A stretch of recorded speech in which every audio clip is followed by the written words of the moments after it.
you have a greater amount of REM sleep uh, in the time just before waking up in the morning. That means roughly after between 2 and 6 or 2 and 7 in the morning. That's when you are getting a lot of REM sleep. So don't get frightened by these words. It's very simple. I just want you to understand the concept that um, the blocks of sleep when you are sleeping, 75% is the drifting into deep sleep shown on the left in blue, and that 25% shown in green is the dreaming sleep called REM sleep. And why do we need sleep? Because sleep helps us to make our memories. This is something that nobody tells you, no doctor tells you, but this is a very important truth that when we are sleeping at night, all the daytime experiences that you've had, they're all getting consolidated for our memories. Why is it important to sleep? Because sleep is making our moods better. So the REM sleep is important for mood stabilization. Sleep is also controlling your blood pressure and blood sugar. So just like all of you senior citizens go to the hospital, they give you a medicine, a chemical to control your blood pressure and control your blood sugar, but nature has already given you the medication. And if you invest in good quality Required sleep, you require sleep. It is a yeah, table से दाखवता आहे ते. Tulsi, would you just mute खाली आहे तर ते काही नाही आलंय. आलं ते येईल. would you mute everybody else, please? Because we'll not be able to proceed if everybody's talking. आता आलं आलो खाली सगळं. Hello? Hello? Yeah. Make sure that everybody's in the meeting is muted until the end. So the important thing is that sleep also controls your blood pressure and blood sugar. And all of you should know that it makes your fat storage better. That means it makes us leaner. Sleep helps in looking youthful. It calibrates our autonomic system and immunity. And the most important secret, which no doctor is actually telling you, is that when you are sleeping, your brain is getting a dry cleaning and a wet cleaning. Okay, so in the two stages of sleep, non-REM and REM, there is a brain cleaning happening, and we will talk about that. And because of this process, it keeps your brain healthier and it prevents blood from clotting and keeps your arteries healthy. And many of you may not know, but sleep is also an anti cancer medicine. That means if you sleep well, then your risk of getting cancer is lower. And which, on the other side, if your sleep is poor in some ways, either in quality, duration, timing, or consistency, then it can put your body at risk of different kinds of diseases. It includes blood pressure, it includes diabetes, it includes forgetfulness, and it includes cancer as well. So you might have seen your children, grandchildren read a comic book called Asterix, and this Asterix character called the Druid, it makes a magic potion, and this character called Obelix was always very keen to drink this magic potion. So you must realize that your biological sleep is also like a biological magic potion, and it helps to make your memories better. It regulates your emotions, controls your blood pressure, controls blood sugar and fat storage, makes your brain clean. It ensures that the brain fluid gets absorbed properly, and it keeps your brain clean from potential proteins that can injure the brain and make you forgetful. You all know that as we grow older, forgetfulness is sometimes a part of aging, how the brain behaves. And sleep also makes sure that your blood brain barrier, that means the compartment that keeps your brain separate from the blood tissue and prevents stroke, even that is made healthier. So this picture shows you how your memories are made. So if you can think of your memories as a statue, then the sculptor for the statues and making your memory strong is how you sleep. So if you have a student who is studying all night and does not sleep before giving the exam, it's very likely that a lot of things that they have read in the daytime will not be remembered because you need sleep to make sure that your memories are made. The one of the researchers of sleep, big sleep scientist called Alan Rechtschaffen, he's a Chicago scientist, And he always felt in his lifetime that science had not shown one of the main functions of sleep. And that is why he said that if evolution has made sleep a necessity, then surely it must be having a bigger function. And this was realized in 2013, so only about 11 years ago, when one of the researchers called Mike and Nedegard for the first time showed that when you are sleeping, your brain is getting cleaner. In other words, sleep is like the garbage truck of the BMC that comes and removes all the stuff from the brain that can be toxic. That means it can injure the brain. So sleep is an important um, biological method that nature has given all of us as a kind of gift that helps the brain to be clean, because when we are spending our daytime doing many activities, biologically the brain accumulates many biological products. And two of the main biological products are proteins called amyloid and tau. And this amyloid and tau, if it accumulates in the brain, it can produce brain injury and make you age faster. And therefore, sleep helps in removing this. So it's like a washing away of these bad proteins. These proteins are not bad, but when we are working in the day, some of these proteins get broken down, and these broken down products need to be removed from the brain. So this system is called the glymphatic system. I don't think you should worry about the name. The name is meant for doctors, but what it means is that the fluid in the brain, it moves from the arteries to the veins like a flowing water, like shown here, like flowing water in a river. This movement of the brain fluid removes these bad proteins, and these potentially bad proteins are amyloid and tau. These are just two names that you need to know. And if you have diabetes, and if you have a sleep disorder, if you have head injuries, then this cleaning system doesn't work very well. This is a Japanese scientist called Yoshinori Osumi. He got a Nobel Prize in 2017 for 16 actually, for his discovery of this system. This system is called autophagy. So in Latin, autophagy means to eat oneself.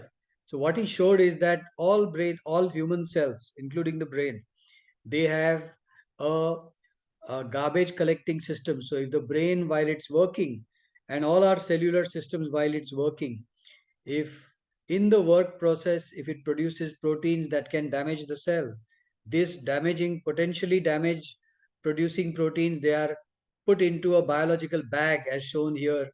Just like you have plastic bags to segregate your waste in the kitchen, this biological bag is removed by the cell. So this biological bag is called lysosome. It's a term, and these biological bags are a cell cleaning process, just like this. So you know that the BMC wants us to take all our waste from the house, from all the work that we do, put them into separate containers and plastic bags, and the truck removes it in the morning. Similarly, the brain cells also have this biological system. So this autophagy system, it works in REM sleep. And now we know that if your sleep is poor, this cleaning system does not work very well. So you can well understand that this is a diagrammatic representation that shows you that if your sleep is not healthy, then bad sleep can increase the risk of your cells being not very healthy. And if your cells are not very healthy, they can give you symptoms of not working very well. So, in terms of brain, it can put you at risk of stroke, it can put you at risk of degenerative brain disease, and it can put you at risk of memory loss. So, this is a study that was done some years ago where an attempt was made to find out that if you sleep for less than 6 hours when you are 50 and 60 on a long term basis, what is the risk when you grow older? And what this study shows is that when you grow older, the risk of dementia, that means being forgetful and not being able to use your brain optimally for all the things that nature and your intelligence has endowed you with, these abilities can become poor in older age if you have not invested in sleep. And we also know that the phase of REM sleep is a dreaming phase of sleep. And there are many theories about why we have dreaming. But one of the biggest things about dreaming that we have learned now is that in REM sleep, what the brain is juggling with is memories to produce new ideas. That means that if you sleep well, then your creativity is very good. So on your left is this great artist Salvador Dali. On the right is Thomas Edison, the man who discovered the light bulb. And in the middle is one of Dali's famous paintings. And what it illustrates, this slide illustrates, is that for the creativity, also for artists and for people who want to uh, bring new ideas into the world that are meaningful, sleep helps them to be creative. And this REM sleep contributes to many such, moments of being suddenly insightful. So if you sleep well, then many a time, if you are juggling with a problem and you haven't found a solution, many a time when you wake up in the morning, suddenly you have understood how that problem can be solved. So it's called a eureka moment. So, very simply, I think the best need for sleep is to keep the brain clean from a busy day. And just like in a race car that's racing on racetracks, you have a pit stop.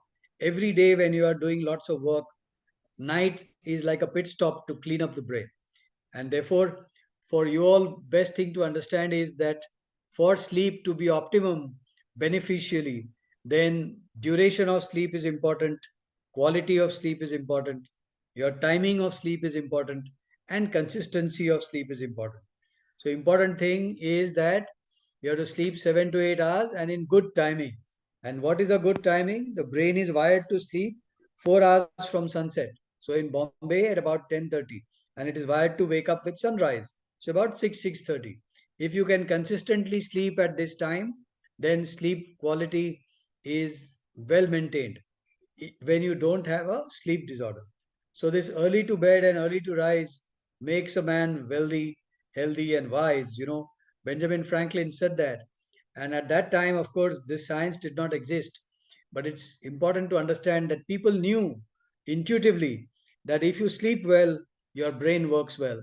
And in all the faculties that God and nature has endowed us, these faculties work well when, besides exercise, we also invest in good sleep.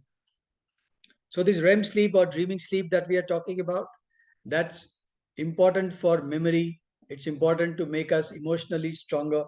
It preserves longevity and it improves creativity.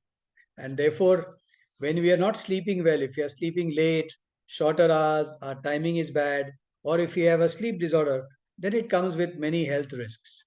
And which part of the brain is instrumental in promoting sleep is the front part of the brain shown here in this cut section, right? So this part of the brain called the frontal cortex, the front part of the brain.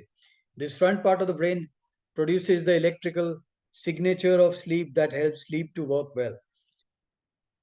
So if you drink too much, if you are depressed and if you are not exercising, then this front part of the brain shrinks. If you exercise, if you do yoga, if you do meditation, if you are enthusiastic and you have a good social circle, then this front part of the brain shown here, it remains healthy even as you age. And therefore, investing in exercise, investing in yoga, investing in meditation, finding new things to do when you are older, making sure that your social network is rich. That means you are well connected with your family and friends. All of them are brain protective and it revitalizes the brain. Okay. So if you want to improve deep sleep, then what are the things that we need? We need to have some kind of exercise, especially in the morning. If we have some time to meditate and be calm, then it helps to sleep better. And we need to do fulfilling things. So even senior people who are retired, and all of us retire from routine work at some point, then we need to find new things to do that make us happy. And doing fulfilling activities is very important. The most important other thing is restricting calories. That means as we grow older, you can eat healthy and at the right time. And the good time is between 9 o'clock in the morning and 8 o'clock in the evening. And not to eat very late at night because it produces a burden on the sleeping biology and can make your sleep suboptimal. Therefore, to create a good environment, it also helps to make sure that your home environment is happy and calm when you go to bed. So, if you have a very boisterous and conflicting environment at home, then obviously you know that whenever there is interpersonal conflict or stress, then it doesn't allow you to sleep.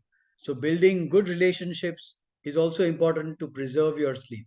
And of course, if you think that you cannot sleep for some reason, it can certainly injure your brain and dwindle the capabilities of the brain that you are given with. Then you may need to see a sleep doctor, someone who understands the biology of sleep and can guide you to use your own natural resources to sleep better. And therefore, we have to restrict caffeine and alcohol and prevent caffeine and alcohol consumption late in the day. You must also realize that people talk about exercise, but exercise is equally important for the brain as it is for the heart. So your brain loves to exercise because when you exercise, then different parts of the brain neurochemical system, the part of the brain that is important for memory, that gets better. Brain cells grow when you exercise. It produces neurotransmitters, that means chemicals in the brain that are useful for brain repair. It's useful for motivation and learning. It improves blood flow and it improves your mood. So, being active is an investment, and everyone has in their 16 hours of wakefulness a duty, understanding, and the should have the common sense to invest in exercise. In the same way, it's important to stay calm. And how do we stay calm? We know that one of the ways of being developing a calm attitude towards life is to invest in meditation and some degree of meditation in the morning, sometimes even after work, any time of the day, taking some time out to close your eyes gently, relax your body posture, whether sitting or lying down, and to think deep within about and be grateful for the things that you have. Simple things can help you to be calm in an increasingly chaotic world. So, all of these things, the brain health, maintaining parts of the brain, the frontal part that we talked about, all of them are dependent on how we live every day. So, the message is very clear that exercise, meditation, finding fun things to do, nurturing your family and investing in social network of your friends and family is brain protective. Being isolated, being depressed, drinking too much alcohol, being sedentary and not exercising, all of that can make this front part of the brain worse and can put you at risk of being in poor health.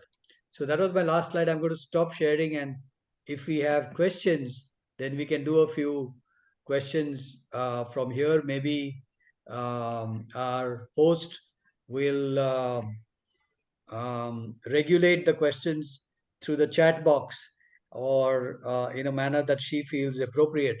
And I can try and answer some of your questions. It helps to have the questions that are a little brief. Okay? Okay तर आपल्याला आपको कुछ अगर questions होंगे तो आप पूछ सकते हैं. आप आपका वीडियो और ये म्यूट बटन आपको खुद को अनम्यूट कीजिए और ये आपका क्वेश्चन पूछिए और ये सर आपको आंसर्स देंगे या फिर आप आपके चैट बॉक्स में भी डाल सकते हैं questions. Yeah, so you should do it one at a time. I think Yes. Mr. Anil Kunte wants to ask something. Maybe you should allow him to ask. We can't hear him. Sorry, your mic is muted. हाँ. You need to unmute that mic icon on the bottom left. On your bottom left of the screen, there is an icon of the mic which will be at a cross. If you click on it, it will allow you to speak.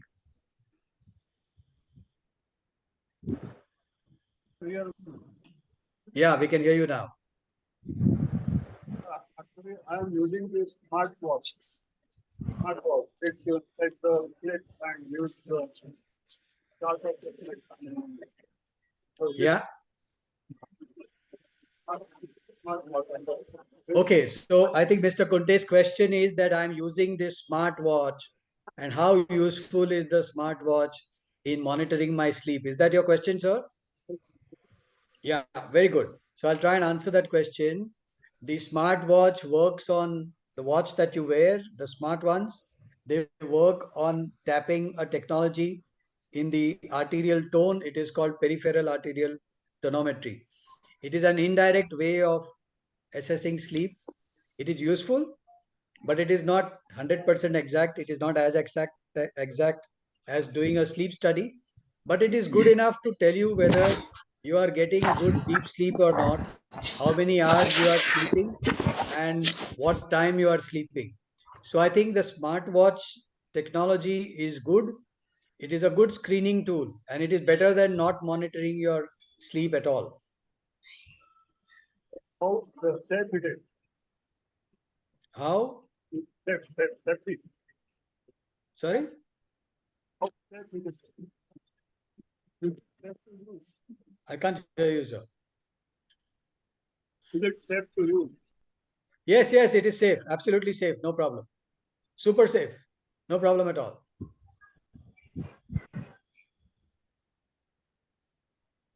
Yes, I think Doctor no this Mr. Chandrakant Parpillivar also has raised his hand.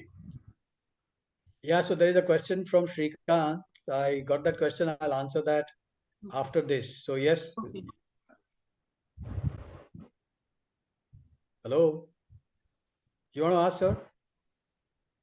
Otherwise, I'll answer Shrikant's question. So, Shrikant Mahajan has asked a question.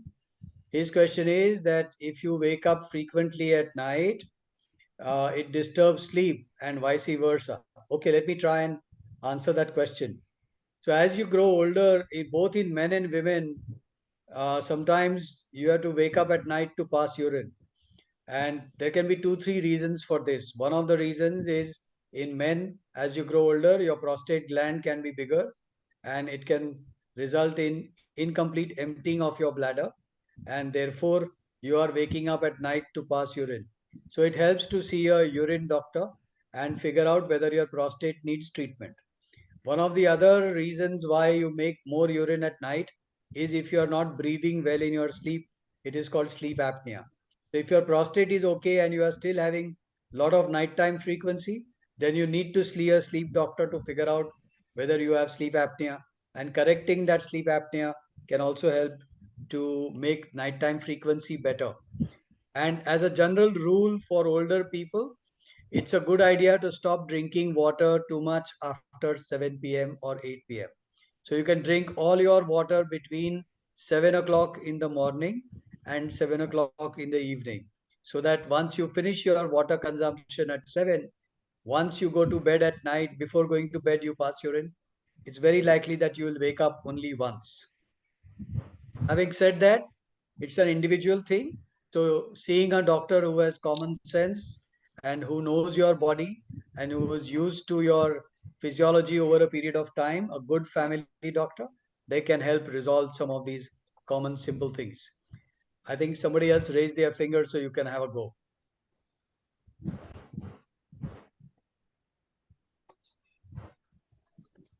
Doctor, Yeah.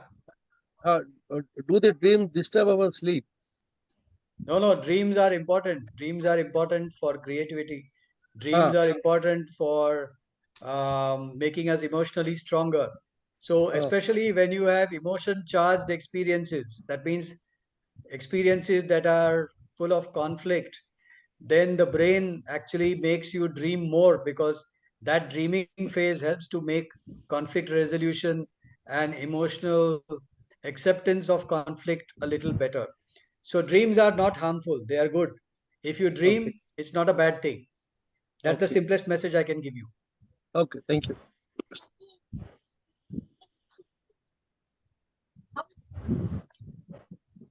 So somebody's asked the question that if I wake up on the morning, sometimes I have a mild headache.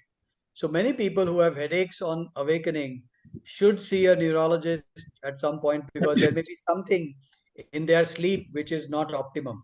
As I told you, duration, quality, timing, and consistency, all of them are relevant.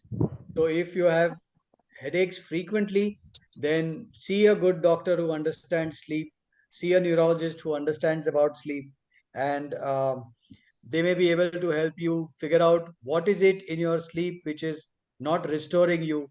Because if your sleep is restoring, then you shouldn't have a headache when you wake up in the morning.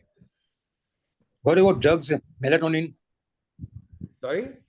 What about drugs? Melatonin is good for sleep. Melatonin. Okay, so the question that sir is asking is, what about drugs like melatonin? Is it good? Okay, let me try and answer that question in as balanced a fashion as possible. So, melatonin is a hormone that our human brain makes in order to prepare the brain's biology for sleeping. This melatonin starts when the ambient light becomes dark at dusk at about sunset. So, melatonin starts after 7 p.m. when there is no ambient light and there is no sunlight, and it starts gradually increasing the brain's melatonin, and it increases in secretion till about 1 o'clock at night, and then it starts to abate. But in many people, many older people, this melatonin secretion can become suboptimal. That means your brain is not making enough melatonin from many reasons. It can be an aged brain, it can be a brain that has some degenerative brain problem like Parkinson's disease. I know that there is someone here who has Parkinson's disease. It can be because there is too much screen time, there's too much ambient light, and factors of not very good sleep hygiene. So, if that happens and your brain is not making enough melatonin, how would you know?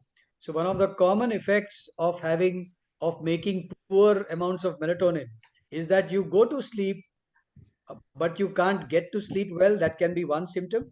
And the other is that you go to sleep but you can't maintain sleep through the night, and you wake up by 2 or 3 o'clock and then find it difficult to fall asleep. So it is called sleep initiation. That means initiating sleep and maintaining sleep. If that is a challenge, then it's possible that you are not having enough melatonin in your system. So you can see a doctor and maybe use melatonin for some time. 1 hour before bedtime or 45 minutes before bedtime, a doctor's prescription of melatonin can be useful. Nasal spray of melatonin. It doesn't matter how you take it. And what is those? This is available on Amazon without prescription. Is okay. I understand that, but rather than self-medicate, talk to a doctor whom you trust. Okay. Yeah. Okay. Are we done?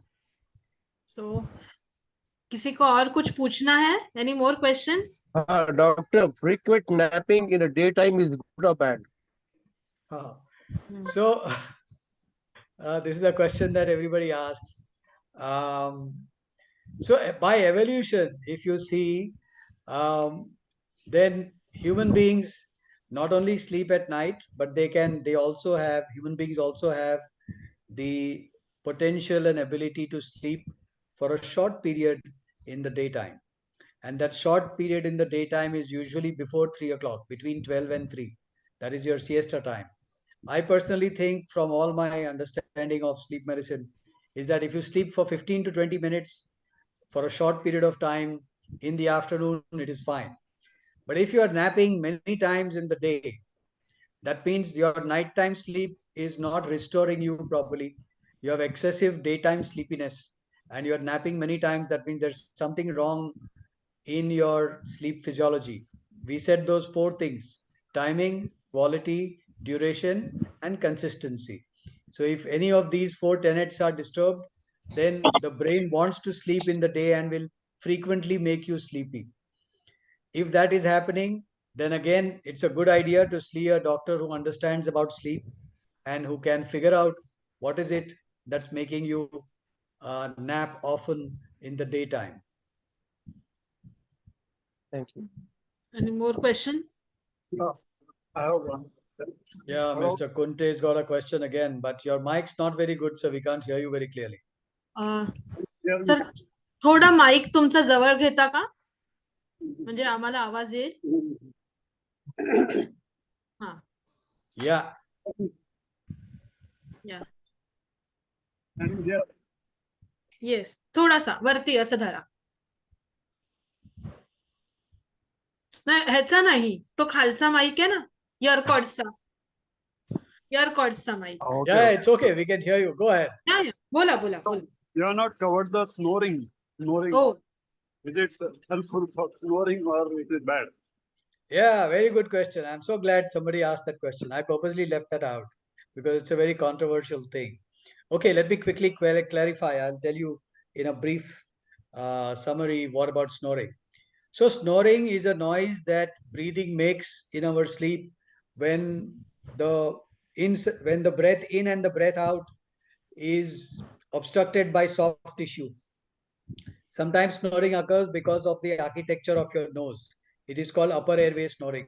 Your nose, inside of the nose, has linings called turbinates. They can be sometimes narrow, or if you have a deviated septum in the nose, that can give you snoring, and it may not be a harmful thing. But very commonly, people who snore have some obstruction in the throat because of weight gain and change in the architecture of the tongue and the palate, and it can obstruct the airway in sleeping. In such people, snoring is often associated with not very optimum breathing in sleep called sleep apnea. So, yes, in some people, if they are snoring loudly, then they need to see a doctor who understands about snoring. And it can be sometimes a common association with poor breathing. And all of you must know that we breathe because we can get oxygen in and throw out carbon dioxide. If our breathing is not optimum, then tissue oxygenation does not happen and it can make your organs sick because every night, if you're not breathing well, then your body is not healing when it is supposed to heal when you sleep at night. So, all snorers may not be unwell. Many snorers are. To understand whether your snoring is significant or not, you need to touch base with your doctor who can listen to your story, understand your symptoms, understand what your medical challenges are, and then figure out whether that snoring needs to be assessed by any method like doing a sleep study. Hello. What about mapping, brain mapping? You told brain mapping. What is that? I have no idea who's this. Brain mapping or EEG. What will be done? Diagnose? How to diagnose pathological okay sleep disorder? how is sleeping disorder diagnosed on EEG? Yeah, so let's not get into this. This is not the subject of my talk. I just came here to tell you how sleep is a medicine that you can use. How to do a sleep test and how to do a sleep study is a different lecture for doctors, not for lay people. There are different ways in which one can do a sleep study. You can do a sleep study at home. You can do a sleep study in the hospital. We have very meticulously devised devices which you can wear while you go to sleep under the supervision of a sleep technician and a doctor, and it can examine your sleep. I don't think we should go down that path today. It's not the subject of today's talk. Okay. I think even Asmita madam had a question. Yeah, my husband is a Parkinson patient. He sleeps well at the night, but again, for 3-4 times, he takes naps of 1 hour daily. Whether it is because of Parkinson medicines or what? I think you should talk to the doctor who is treating his Parkinson's disease. Okay, okay. Simply because this is a very personal question, and all personal medical issues can be very individual. They can be driven by individual biological change. It would be foolish on my part to give you wrong advice, and I'm certainly not here to do that.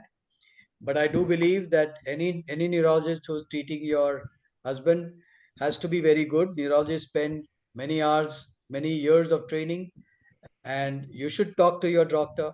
And if he says that this is something that needs to be examined or is actionable, then appropriate investigation can be done.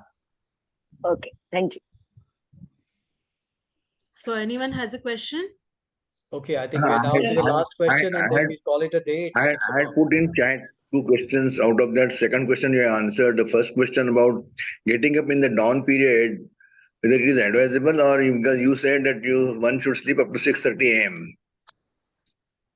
Yeah, okay, let me try and answer that question. I'm asked this question often, and I must confess that despite my so-called expertise in sleep, in my own head, I don't have a very good answer because many arguments are thrown against my belief. My belief is that the early morning hours between 4 and 6 is the largest REM sleep period. That means the largest dream period is between 4 and 6. And I think that dreaming sleep is vital for all biological recoveries in the brain. So I like people to sleep till 6:30 in the morning. Having said that, in every sleep meeting, I have somebody in the audience who says that yoga gurus are saying you have to wake up at 4 to do yoga. Now, I am not sure whether that's really a healthy practice, but my knowledge of yoga is zero. My knowledge of sleep is modest but reasonably good. So I personally believe that 4 to 6 is a good time. I try to sleep till 6:30, and I hope that answers your question. Once in a while you wake up early is fine, but consistently waking up early and not getting your REM sleep in that last 2 hours, 4:30 to 6:30, may not be good for your brain. That's my suspicion. But I can't be pedantic about it. I can't be dogmatic about it. Yeah. I have one question. Hello? Hello? I have There is one little question disturbance, madam. once I have sleep, very sound sleep on one night, then I think next day or that next day also I won't get sleep. Why it happens? And but if I don't get sleep, I won't feel tired also whole day.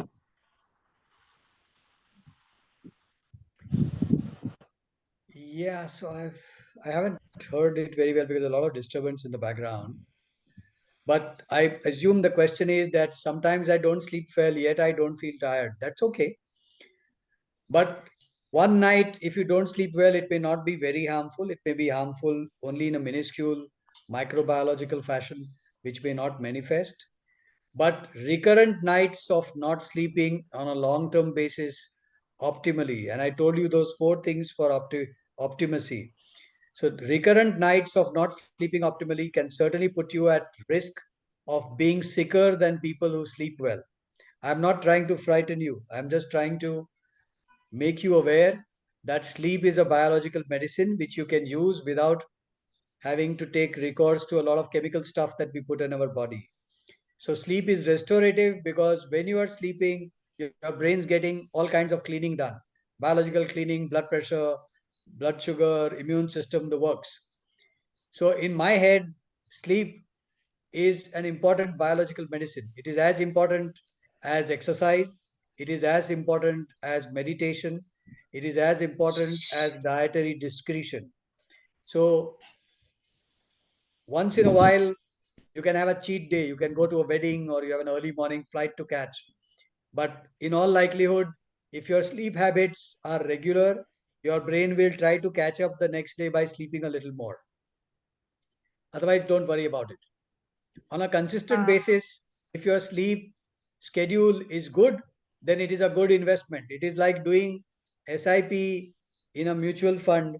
So your money bank, your biological money bank of health is improved. That's the way to see it.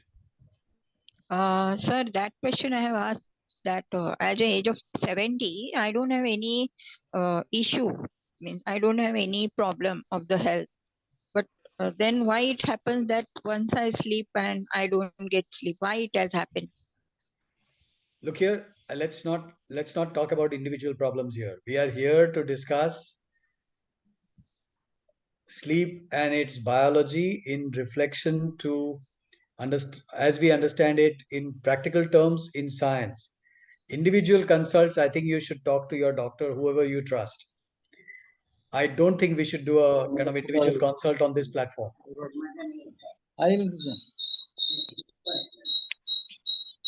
Okay, I think we should call it a day. It's about 6 o'clock. I have other commitments to go to.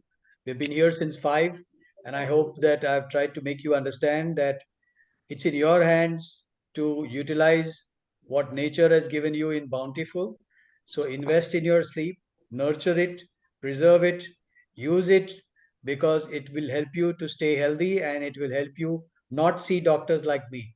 If you can do that, then my purpose is served. Okay? Yes, sir. Thank you so much. Thank you. Thank you, everyone. Bye-bye. Thank you. Good night. Thank you. Have a good Thank holy you. weekend. Thank you, Good sir, night. Thank you. for this good session. And thank you. I thank all the participants who came for this session. Thank Bye. you. Thank you, everybody. Bye-bye. Thank you. It's very, thank you. Very informative.